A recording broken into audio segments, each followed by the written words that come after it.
నమస్తే దోస్తులు, అందరు ఎట్లురు? నేనైతే మస్తున్నా. ఈరోజు అయితే మనం ఎర్రగడ్డలో ఉన్న చోర్ బజార్కి అయితే పోతున్నాం.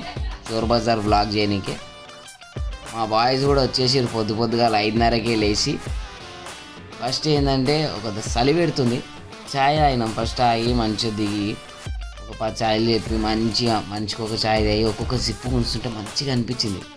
వీడికేనైతే పల్కంపేట అయితే పోతున్నాం. ఫస్ట్ మనం పల్కంపేట గుడికి పోయి ఆడ దర్శనం చేసుకొని ఆడ నుంచి చోర్ బజార్కి వెళ్ళిపోవాలి.